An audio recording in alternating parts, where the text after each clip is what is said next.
ఎల్కరగూడెం బౌద్ధ గుహల్లో ఉన్నాము. ఇది రాతి గుహలు అన్నమాట. దీనిలో ఏముంటాయమ్మా? ధర్మలింగేశ్వర కేవ్ అంటారు.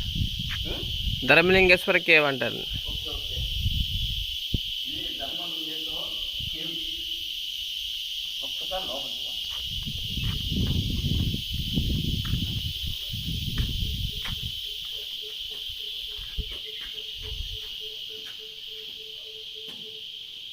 ఇది గుహ లోపల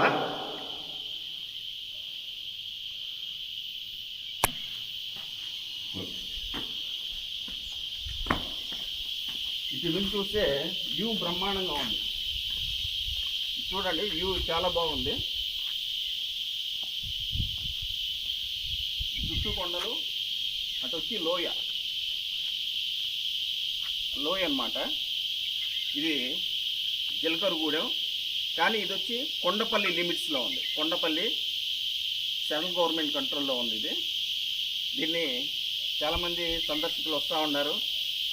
హాలిడేస్లో కానీ లేకపోతే స్కూల్స్ వర్కింగ్ డేస్లో పిల్లల్ని చాలామంది తీసుకొస్తారంట. తీసుకొచ్చి ఇక్కడ అందరికీ చూపిస్తూ ఇది ఒక విజ్ఞాన యాత్రలాగా ఇది ఉపయోగపడుతుంది. చాలా బ్రహ్మాండంగా ఉంది. ఒకసారి మొత్తం చూడండి, చాలా బ్రహ్మాండంగా ఉంది.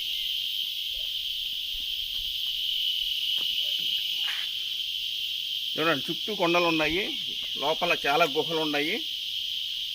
అటు పక్కన వచ్చి లోయ, తర్వాత పైన కూడా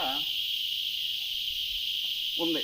పైన కూడా గుహలు ఉన్నాయి, అటువైపు కూడా గుహలు ఉన్నాయి. గుహలు చాలా ఉన్నట్టున్నాయి. ఎన్ని గుహలు ఉన్నాయి మొత్తం? 18 18 గుహలు. ఓకే.